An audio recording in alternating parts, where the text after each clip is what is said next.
ઓમ શ્રી ગણેશાય નમઃ. જય શ્રી કૃષ્ણ મિત્રો. આજે હું ભક્ત મંગળા અને સુમંગલાની કથા કહેવાની છું. આ ખૂબ સરસ કૃષ્ણ ભગવાનના ભક્તની વાર્તા છે. મિત્રો, તમારું હૃદય ખુશ થઈ જશે એવી સરસ આ વાર્તા છે, તો જરૂરથી પૂરી અંત સુધી સાંભળજો. આજે હું તમને બે બહેનો ભક્ત મંગલા અને સુમંગલાની સાચી કથા છે એ સંભળાવવા જઈ રહી છું. આ વાર્તા તમારા હૃદયને સ્પર્શ કરી જશે. આ સત્ય લીલા છે ભગવાન કૃષ્ણની.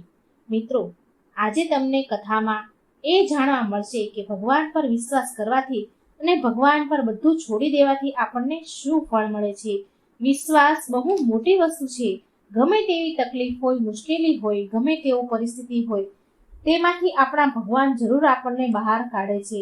બસ જરૂર છે તો માત્ર નિસ્વાર્થ મનની, નિસ્વાર્થ ભાવથી આપણે પ્રભુને સમરવાની, બાળ ગોપાલ ભગવાન શ્રી કૃષ્ણ પર વિશ્વાસ રાખવાની. વૃંદાવનમાં બે બહેનો મંગલા અને સુમંગલા શાકભાજી વેચવા માટે આવતી હતી. બંને બહેનોને પોતાનું ખેતર હતું. તે ખેતરમાં શાકભાજી ઉગાડે અને જે શાકભાજી થાય તે શાકભાજી ટોપલામાં ભરી માથા ઉપર મૂકી અને યમુના નદીમાં હોડીમાં બેસી અને વૃંદાવનમાં આવી જતી હતી. યમુના પાર કરી અને વૃંદાવન આવી અને શાકભાજી વેચે છે. વૃંદાવનની ગલીઓમાં, ગલી ગલીમાં વહેંચે છે. આખું વૃંદાવન ફરી ફરીને શાકભાજી વહેંચે છે. તે બંને ઘરેથી વાસી રોટલી અને અથાણું માખણ લાવતી હતી. એનું પોટલું બાંધી અને લાવતી હતી. તે રોજ બંને બહેનો અથાણું અને રોટલી યમુના નદીના કિનારે ઝાડના છાયા નીચે ખાતી હતી. યમુનાજીનું પાણી પીવે અને પછી નદીમાં હોડીમાં બેસીને પેલે પાર તેમના ઘરે ચાલી જતી હતી. મિત્રો, આશ્ચર્યની વાત તો એ હતી કે તે બંને બહેનોને વૃંદાવનની પાસે યમુનાને પહેલે પાર એક ગામમાં રહેતી હતી, છતાં પણ બંને બહેનોમાંથી કોઈને પણ ભગવાન શ્રી કૃષ્ણનું નામ ક્યારેય તેમણે સાંભળ્યું જ ન હતું. ભગવાન શું છે, કેવા છે, એને ખબર જ નહીં. ભક્તિ શું હોય, કેવી રીતે કરાય, એ બંને બહેનો જાણતી જ ન હતી. બસ મંગલા સુમંગલા માત્ર પેટ ભરવાનું જાણે, ઘરનું ગુજરાન ચલાવવાનું જાણે. બહુ સરળ સ્વભાવના, ભોળા સ્વભાવના હતા બંને બહેનો. ખોટું બોલવું શું કહેવાય, પાપ શું કહેવાય, એ તો એને ક્યારેય શીખ્યું જ ન હતું. કપટ કોને કહેવાય તો મંગલા અને સુમંગલા જાણતી જ ન હતી. એમણે તો ક્યારેય આજ સુધી એ સાંભળ્યું જ ન હતું કે કપટ કેવી રીતે કરાય, કેવું હોય. એટલી બધી ભોળી સ્વભાવની હતી. મંગળા સુમંગળા જેવી બહાર હતી એવી જ અંદરથી પણ હતી. શુદ્ધ અને સરળ સ્વભાવની ભોળ પણ હતું. મંગળા સુમંગળા બંને બહુ પ્રેમથી રહેતી હતી. એક દિવસ બન્યું એવું કે બંને યમુના પાર વૃંદાવનમાં શાકભાજી વહેંચવા માટે આવી. પણ આજે એમનું શાકભાજી ફટાફટ જલ્દી વહેંચાઈ ગયું. એ બંને બહેનોએ જોયું કે જ્યાં તે શાકભાજી વહેંચી રહી છે ત્યાં કથા ચાલી રહી હતી વૃંદાવનમાં. એટલે મંગળા બોલી, સુમંગળા બહેન, આજે આપણે કથા સાંભળીએ. કે સાંભળ બહેન, આજે આપણું શાકભાજી જલ્દી વહેંચાઈ ગયું છે અને ઘરે જઈને પણ આપણે શું કરીશું? તો ચાલને આપણે બંને જઈને કથા સાંભળીએ. ગુરુજી કથા સંભળાવી રહ્યા છે, ચાલો આપણે બંને કથામાં જઈએ. તો શું મંગળા બોલી, બહેન મંગળા, આ કથા શું હોય? તો શું મંગળા બોલી, બહેન, એ તો મને પણ નથી ખબર કે કથા શું હોય, કેવી હોય. પણ બધા કહી રહ્યા છે કે અહીં કથા થઈ રહી છે, તો ચાલને આપણે બહેન જઈને જોઈએ કે કથા કેવી હોય, સાંભળી લઈએ. આપણને ખબર પડી જશે કે કથા શું છે. મિત્રો, પછી મંગળા અને સુમંગળા એમના પોતપોતાના શાકભાજીના ટોપલા કથાના પંડાલમાં બહાર મૂકી દીધા અને પંડાલમાં સૌથી પાછળ જઈને બેસી ગઈ અને બંને બહુ શ્રદ્ધાપૂર્વક કથા સાંભળવા લાગી. કથામાં ગુરુજી સંભળાવી રહ્યા હતા. ગુરુજી બોલી રહ્યા હતા કે જેણે ભગવાન સાથે પ્રેમ નથી કર્યો તેનું જીવન તો બેકાર છે, નકામું છે. જેને શ્રી કૃષ્ણ ભગવાનના ચરણોથી પ્રેમ નથી થયો તેનું જીવન વ્યર્થ છે. જો ભગવાનને નથી જોયા, દર્શન નથી કર્યા, તો પછી શું જોયું? જો ભગવાન નથી પામ્યા, ભગવાનને નથી પ્રેમ કર્યો, તો તમે શું પામ્યા? ગુરુજી પ્રેમ ભાવથી ભગવાનની ચર્ચા કરી રહ્યા હતા. ગુરુજી કહે છે કે ભગવાનને પ્રાપ્ત કરવા એ જ જીવ માત્રનું, મનુષ્ય માત્રનું સાર્થકતા છે, મનુષ્યનું લક્ષ્ય હોવું જોઈએ. સાથે સાથે ગુરુજીએ પણ બોલી રહ્યા હતા કે શું તમને લોકોને ખબર છે કે પૃથ્વી પર તમારા બધાનો જન્મ શું કામ થયો છે? કેમ કે આપણે બધા જ અહીં ભગવાનને પામવા માટે આવ્યા છીએ, ભગવાનને શોધવા આવ્યા છીએ. પણ અહીં ધરતી પર આવીને, પૃથ્વી પર આવીને આપણે બધા જ એ ભૂલી ગયા છીએ, ભગવાનને પામવાનું ભૂલી જ ગયા છીએ. પોતાનું પેટ ભરવામાં, પૈસા ભેગા કરવામાં અને કમાવામાં જ પડી ગયા છે. ઘરમાં બધા બરકત પૈસા લાવવા જ લાગી ગયા છે. મનુષ્ય ભૂલી ગયો છે કે એમના અહીં આવવાનો ઉદ્દેશ શું છે. ગુરુજી આવા વચન કહી રહ્યા હતા. મિત્રો, જ્યારે આવી રીતે કથામાં ગુરુજીએ સમજાવ્યું તો મંગળા અને સુમંગળા બહુ પ્રભાવિત થઈ ગઈ. મંગળા બોલી, બહેન સુમંગળા, ગુરુજી કહે છે કે ભગવાન શ્રી કૃષ્ણના ચરણોથી પ્રેમ ન થયો તો આપણું જીવન બેકાર છે, આપણું જીવન વ્યર્થ છે. તો શું મંગળા, ખરેખર આપણું જીવન વ્યર્થ છે? આપણું જીવન નકામું થઈ જશે? શું આપણી જિંદગી નકામી બની ગઈ? મંગળા બોલી, હા બહેન, એવું જ લાગે છે કે આપણું જીવન સાવે નકામું જ ગયું. હજી તો ગુરુજી ભગવાનની કથા સંભળાવી જ રહ્યા હતા, ભગવાનની ચર્ચા કરી રહ્યા હતા. પણ મંગળા સુમંગળાને યમુના પાર કરીને તેના ગામ જવું હતું, એટલે એમને મોડું થઈ રહ્યું હતું. માટે બંને બહેનોએ કથા અધૂરી મૂકી અને પછી ચાલી ગઈ. બંને જતા જતા એવી ચર્ચા કરી રહી હતી કે સુમંગલા બોલી કે બહેન મંગળા, તું મને કહે કે ભગવાન કેવા હોય? ભગવાન શ્રી કૃષ્ણને તે જોયા છે? તે ક્યારેય ઠાકોરજીના દર્શન કર્યા છે?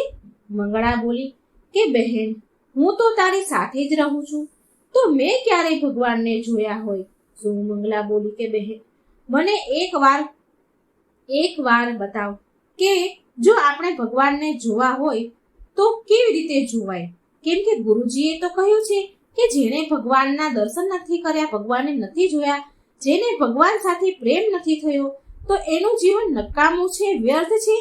તો જો આપણે ભગવાનને જોવા હોય તો ભગવાન આપણને ક્યાં મળશે? આપણે ભગવાનને ક્યાં શોધી શકીશું? તો મંગળા બોલી કે મને એવું લાગે છે કે ભગવાન સાધુ સંતોની પાસે જરૂર હશે. ભગવાન આપણને જરૂર મળશે. મંગળા બોલી કે હા, ઠીક છે, તું સાચું કહે છે. મંગળા બોલી, ઠીક છે બહેન. યમુનાના તટ પર બેસીને અથાણું અને રોટલી ખાઈ રહી હતી. બંને ભૂખી થઈ એટલે બંને રોટલી અને અથાણું નીકાળ્યું અને ખાઈ રહી હતી અને ભગવાન વિશે ચર્ચા કરી રહી હતી. મંગળા સુમંગળાને કહે છે કે આપણે તો અબોધ પ્રાણી છીએ, આપણને ભગવાન કેવી રીતે મળે? તુચ્છ માણસ છીએ આપણને ભગવાન ક્યાંથી મળવાના હતા? પણ હા, સાધુ સંતો પાસે ભગવાન જરૂર હોય, સાધુ સંતોને ભગવાન જરૂર મળતા હશે. અને એ સમયે સંયોગથી નદી કિનારે સાધુ મહારાજ આવ્યા. સાધુ મહારાજે તેમની જોડી અને કમંડળ યમુનાજીના તટ પર મૂક્યા અને એ યમુનાજીમાં નાહવા માટે ચાલ્યા ગયા, સ્નાન કરવા માટે જાય છે. હવે મિત્રો, અહીં તમને મંગળા સુમંગળાનું ભોળ પણ જુઓ. જેવા જ સાધુ મહારાજ તેમની જોડી અને કમંડળ મૂકીને ત્યાંથી નદીમાં નાહવા ગયા તો મંગળાએ અને સુમંગળાએ સાધુને જોયા અને મંગળા બોલી કે બહેન સુમંગળા, પેલા સાધુ મહાત્મા તેમની જોડી અને કમંડળ અહીં તટ પર મૂકી અને નાહવા ચાલ્યા ગયા છે. બહેન, જરૂર આ સાધુની જોડીમાં, કમંડળમાં ભગવાન હશે. હાલ આપણે જોઈએ. એટલે સુમંગળા બોલી, હા બહેન, તું સાચું કહે છે. સાધુ મહારાજ તો માત્ર લંગોટ પહેરીને જ ગયા છે, તેમની જોડી સામાન તો અહીં જ મૂક્યો છે, એ તો એમની સાથે કઈ લઈ જ નથી ગયા, એટલે ભગવાન એમના સામાનમાં જરૂર હશે. તે બંને બોલે છે કે ચાલ આપણે મહારાજને સામાન જોઈએ, સામાનમાં ભગવાન જરૂર હશે, એના સામાનમાં ભગવાન શોધીએ. આમ વિચારી મંગલા અને સુમંગળા બંને ખાતી રોટલી અને અથાણું મૂકી ત્યાંથી ચાલી મહારાજનો સામાન વીખવા. પહેલા એમણે સાધુનું કમંડળ ઉઠાવ્યું, પણ કમંડળમાં તો કઈ જ નહીં. પછી એમણે જોડી ફેંદી સાધુની જોડીમાં જોયું, શોધવા લાગી, પણ જોડીમાં કઈ હતું નહીં. જોડીમાં એક ચંદન હતું અને એક બે સામાન બીજો હતો. આ જોઈ મંગળા બોલી, બહેન સુમંગલા, આ સાધુ મહાત્માના સામાનમાં તો કંઈ જ નથી. ત્યારે સુમંગળા બોલી, બહેન જો ને તું સરખું જો, સાધુ સંત પાસે તો ભગવાન જરૂર હશે, કદાચ આપણને દેખાતું નથી. આપણે હરખું જોઈએ, એ આ સામાનમાં જ હશે ભગવાન. આપણે સરખી રીતે શોધીએ તો આપણને ભગવાન જરૂર મળશે. હવે બંને જલ્દી જલ્દી જોડી ફેંદવા લાગી, શોધવા લાગી અને સાધુની જોડી આખી જમીન પર ઠલવી દીધી. જોડી નીચે ઠલવતા જ જોડીમાંથી એક નાનો એવો ડબ્બો મળ્યો. એ ડબ્બો મંગળાએ હાથમાં લીધો અને એ ડબ્બો ખોલે છે. જ્યારે એમણે મંગળાએ ડબ્બો ખોલ્યો તો જુએ છે કે તે ડબ્બામાંથી એક નાના એવા બાળ ગોપાલ શ્રી કૃષ્ણની મૂર્તિ છે. નાના એવા ભગવાનની મૂર્તિ છે, લડ્ડુ ગોપાલની. લડ્ડુ ગોપાલને જોઈને સુમંગળા બોલી, બહેન જો જો, ભગવાન મળી ગયા. આ છે આપણા ભગવાન, અહીં બેઠા છે ભગવાન. હવે બાળ સ્વરૂપ ભગવાનની મૂર્તિ જોઈને મંગળા તો રડવા લાગી. સુમંગળા બોલી કે બહેન તું રડે છે કેમ? ભગવાનના દર્શન તો આપણને થઈ ગયા ને. આપણે તો ભગવાન જ જોતા હતા, આજ તો ભગવાન છે. એટલે મંગળા રડતા રડતા બોલી, હે ભગવાન, તમને આટલા નાના એવા ડબ્બામાં આ સાધુએ પૂરી દીધા છે. આ સાધુ મહારાજે આટલા નાના ડબ્બામાં તમને બંધ કરીને રાખ્યા છે. હે ભગવાન, મને તો એવું લાગે છે કે આ સાધુ મહારાજ જરૂર તમને ડરાવતા ધમકાવતા હશે, તમને ખીજાતા હશે. મંગળા તો રડતા રડતા બોલે છે, જોને બહેન સુમંગળા, ભગવાનના પગ કેવા વળી ગયા છે. બાળ ગોપાલના પગ તો વળી ગયા છે, બિચારા કેવા બેઠા છે.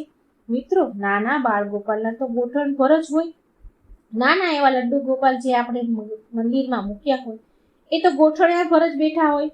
પણ આ મંગળા સુમંગળાને શું ખબર, આ બંને તો હોળી હતી. મંગળા બોલી, ભગવાન સાધુ મહારાજ જંગલ તરફ ગયા છે, પાણીમાં નાવા ગયા છે. જ્યાં સુધી મહારાજ આવી ન જાય ભગવાન, ત્યાં સુધી તમે તમારા પગ સીધા કરી લો. સાધુ મહારાજ હમણાં નહીં આવે, એ તો સ્નાન કરી રહ્યા છે. તમે એ ન આવે ત્યાં સુધી તમે તમારા પગ સીધા કરી લો. તમારે અત્યારે ડરવાની કોઈ જરૂરત નથી. ભગવાન, તમે ગભરાશો નહીં, તમે અમારી સાથે છો. અત્યારે તમે તમારો પગ સીધો કરી લો. સાધુ મહારાજ સ્નાન કરવા ગયા છે, તમે ડરો નહીં. પણ ભગવાનની તો મૂર્તિ હતી, એ થોડી પગ સીધા કરે. સુમંગળા બોલી, બહેન ભગવાન તો એટલા ડરેલા છે કે પગ સીધા જ નથી કરી રહ્યા.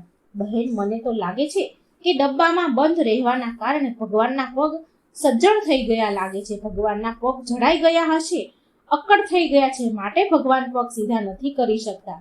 પગના ના જાણે આ સાધુ મહારાજે ભગવાનને ક્યારના આ ડબ્બામાં બંધ કરીને મૂક્યા હશે. ભગવાન અકળાઈ ગયા લાગે છે. ચાલો ભગવાન, હવે તમારા પગ હું સીધા કરી દઉં. ત્યારે પછી મંગળાએ તેના જમવાની પુટલીમાંથી માખણ નીકાળ્યું અને માખણથી બાળ ગોપાલ લડ્ડુ ગોપાલ શ્રી કૃષ્ણ ભગવાનના પગને હાથને માલિશ કરવા લાગી. હલકે હાથે ખોળામાં બેસાડી ભગવાનને માલિશ કરવા લાગી. હવે ગૌલોક વૃંદાવનમાં બેઠેલા ભગવાન શ્રી કૃષ્ણ આ બધું જોઈ રહ્યા છે. ભગવાન જ્યારે આ બંને બહેનોનો પ્રેમ ભોળપણ જોયું તો ભગવાન એમના પ્રેમ અને ભોળપણ પર રીઝી ગયા અને એમના ભક્તના પ્રેમ માટે ભગવાને એમના હાથ પગ સીધા કરી લીધા. મંગળાએ ભગવાનના પગને માલિશ કરી અને પગ ખેંચ્યો. એક પગ મંગળાએ ખેંચ્યો, એક પગ સુમંગળાએ ખેંચ્યો અને ભગવાને તો પગ સીધા કરી લીધા. પછી મંગળા બોલી, જો સુમંગલા, ભગવાને તેમના હાથ પગ સીધા કરી લીધા. મંગળા બોલી, બહેન ભગવાન બહુ ભૂખ્યા પણ હશે. ખબર નહીં આ સાધુ મહારાજે ભગવાનને ખાવા દીધું હશે કે નહીં. ભગવાન ક્યારના ભૂખ્યા હશે. ચાલ બહેન, આપણે ભગવાનને જમાડી દઈએ. બિચારા ભૂખ્યા બેઠા હોય એવું મને તો લાગી રહ્યું છે. મંગળા અને સુમંગળા એમનું જે જમવાનું હતું, જે તે જમતા જમતા બંને બહેનો ઊભી થઈ હતી, તે હેઠું રોટલી અને અથાણું એમનું એઠું હતું. એ મંગળા એને સુમંગળા બહુ પ્રેમથી ભગવાનને ખવડાવવા લાગે છે. સુમંગળા ભગવાનને કહે છે કે હે ભગવાન, અમને લાગે છે કે તમે બહુ ભૂખ્યા છો, તમે આ અથાણું અને રોટલી ખાઈ લો. મંગળા અને સુમંગલાનો આટલો પ્રેમ જોઈને, ભોળપણ જોઈને ભગવાન રોટલી અને અથાણું ખાવા લાગ્યા. ભગવાને તેમનું મોં ખોલ્યું અને મંગળા અને સુમંગળા એમનું એઠું રોટલી અને અથાણું ભગવાનને ખવડાવે છે, મોઢામાં મૂકી રહી છે. ભગવાનના મોઢામાં મૂકવા લાગી બંને બહેનો. ભગવાનની મૂર્તિ તો હસી રહી હતી. મંગળા અને સુમંગળાની સામે જોઈ રહી હતી. ભગવાન એની સામે જોઈને હસી રહ્યા હતા. ભગવાન અથાણું ને રોટલી ખાઈ રહ્યા હતા. એટલી વારમાં તો પેલા સાધુ મહારાજ યમુનામાં સ્નાન કરીને બહાર આવી ગયા. હવે સાધુ મહારાજે જોયું કે બે સ્ત્રીઓ એમની જોડી પાસે બેઠેલી છે. કંઈક કર્યું લાગે છે. તે સાધુ મહારાજ તો બૂમો પાડવા લાગ્યા જોર જોરથી અને કહેવા લાગ્યા, કોણ છો તમે? ચોર છો કે શું? પકડો પકડો! આમ કરીને સાધુ મહારાજ તો બહુ જોર જોરથી બૂમો પાડી અને દોડવા લાગ્યા. મંગળા સુમંગળા ગભરાઈ ગઈ. ડરના મારે ત્યાંથી ભાગવા લાગી અને બોલી, હે ભગવાન! ત્યાં જ મૂકીને ભાગવા લાગી અને કહે છે કે ભગવાન, અમે જઈએ છીએ, આપણે ફરી મળીશું. મંગળા સુમંગળાએ ટોપલો ઉઠાવ્યો શાકનો, ભાજીનો, અને ત્યાંથી ભાગવા લાગી. સાધુ મહારાજ તો ગુસ્સામાં તેની જોડી પાસે આવ્યા અને જોયું તો તેની જોડીનો બધો જ સામાન જમીન પર પડેલો હતો. સાધુ મહારાજ તેમનો સામાન ઉપાડવા લાગ્યા. એમણે જોયું કે જેમાં ભગવાન હતા તે ડબ્બો તો ખાલી પડ્યો છે. એમણે ઉઠાવ્યો અને જોયું તો ભગવાન એમાં હતા નહીં અને બોલ્યા, મારા ભગવાન ક્યાં ગયા? એમણે આજુબાજુ ભગવાનને જોયા, શોધ્યા તો ભગવાન યમુનાના કિનારે હતા, જ્યાં બંને બહેનો ભગવાનને જમાડી રહી હતી.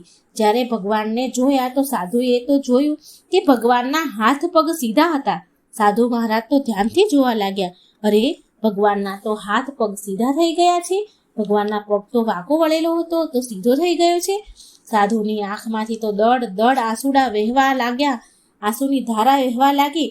ભગવાનના ચરણોમાં સાધુ મહારાજ પડી ગયા અને કહેવા લાગ્યા કે હે પ્રભુ, મેં આખી જિંદગી તમારી સેવા કરી, પણ હું તમારા પગ સીધા ના કરી ગયો અને તમે ભોળપણમાં તમે તમારા પગ સીધા કરી દીધા. ભગવાન, મેં આખી જિંદગી તમારું નામ લીધું, ભજન કર્યું, પણ હું તમને ન પામી શક્યો, હું તમારા દર્શન ન કરી શક્યો.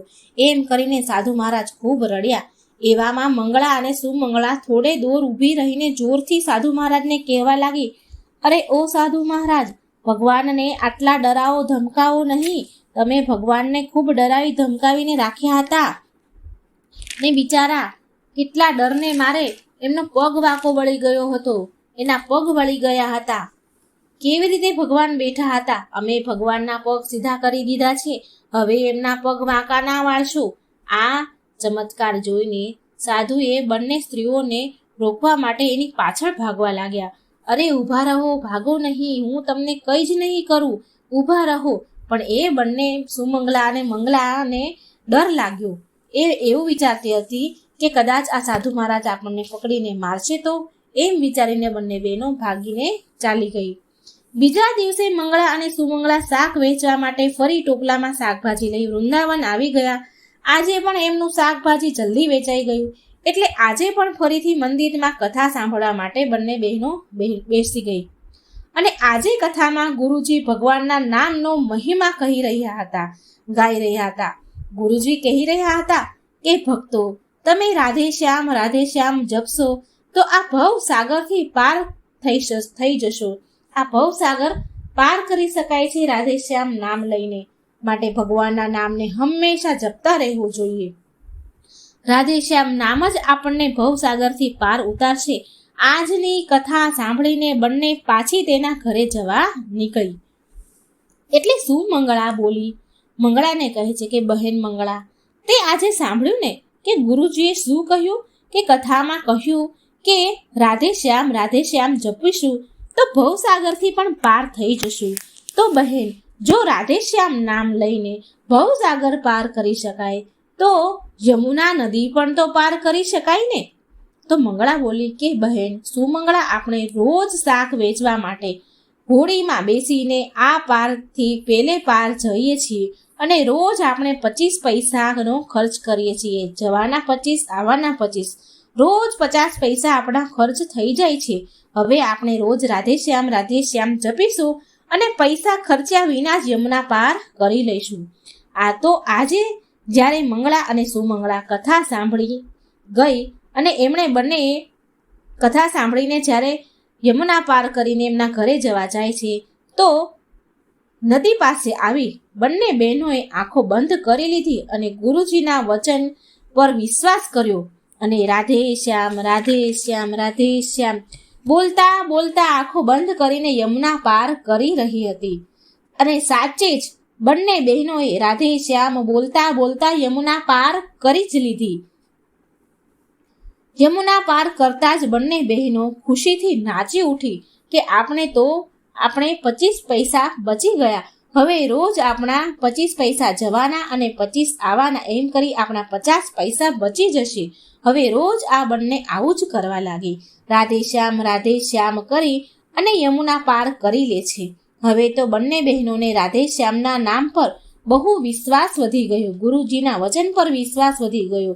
આ નામ લઈને ભગવાન અમને ડૂબવા નહીં દે એવો દ્રઢ વિશ્વાસ એમના મનમાં બેસી ગયો. અને મિત્રો, જે લોકોને વિશ્વાસ થઈ ગયો હોય કે આપણા બાલ ગોપાલ, આપણા શ્રી કૃષ્ણ ભગવાન શ્રી રાધે કૃષ્ણને કોઈ પણ પરિસ્થિતિમાં ડૂબવા આપણને નહીં દે, તો મિત્રો ભગવાન હકીકતમાં ડૂબવા નથી જ દેતા. તો એક દિવસ મંગળા સુમંગળાને કહે છે કે બહેન સુમંગળા, ગુરુજીની કૃપાથી આપણે બહુ પૈસા બચાવ્યા છે, તો આપણે ગુરુજીને જમવા માટે બોલાવીએ, ગુરુજી માટે ભોજન બનાવી અને દાન દક્ષિણા આપીએ. સુમંગળા બોલી કે સારું બહેન, તું ભોજનની તૈયારી કર, હું જઈને ગુરુજીને બોલાવીને લઈ આવું છું. સુમંગળા વૃંદાવન ગઈ અને ગુરુજીને હાથ જોડીને બોલી કે હે ગુરુજી, અમારા ઘરે તમે જમવા આવો. સુમંગળા બોલી કે તમને અમારા ઘરે જમવા હું બોલાવવા માટે આવી છું. અમે તમને ભોજન કરાવી અને કંઈક દાન દક્ષિણા આપવા માંગીએ છીએ. તમે કૃપા કરીને મારી ઝૂંપડીમાં પધારો.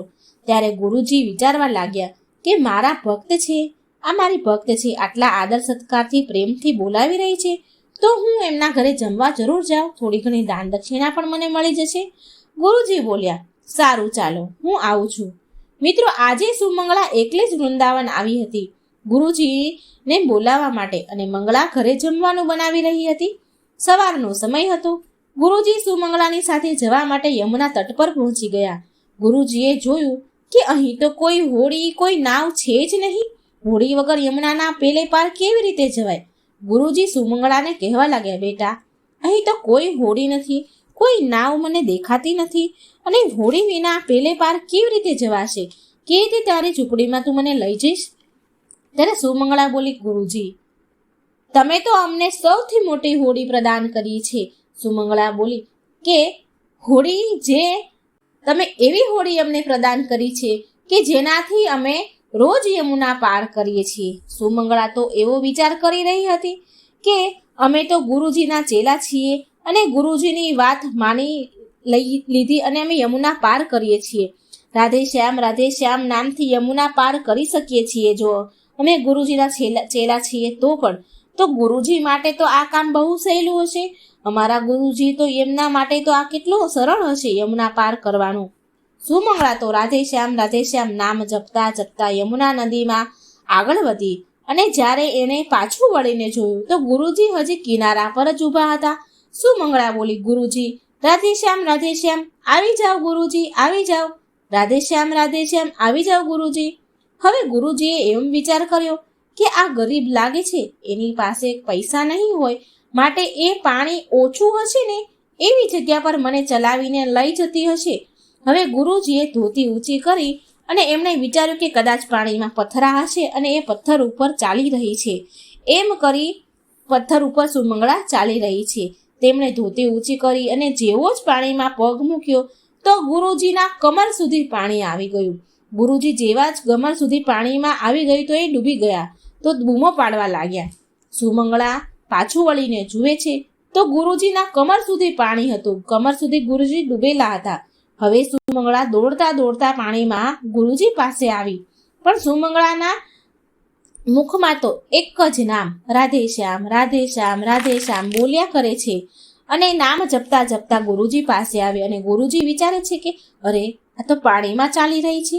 હવે ગુરુજી વિચાર કરવા લાગ્યા કે આ જરૂર કોઈ ચૂડેલ લાગે છે, કારણ કે કોઈ ઇન્સાન, કોઈ મનુષ્ય પાણીમાં કેવી રીતે ચાલી શકે? આ તો નક્કી કોઈ ચૂડેલ છે.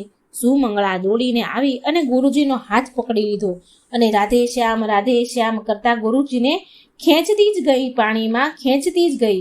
ગુરુજી વિચારે છે કે પાણીમાં તો કોઈ પથ્થર નથી અને આ કેવી રીતે ચાલી રહી છે? આ નક્કી ચૂડેલ જ છે. આ તો પાણીમાં ચાલી રહી છે.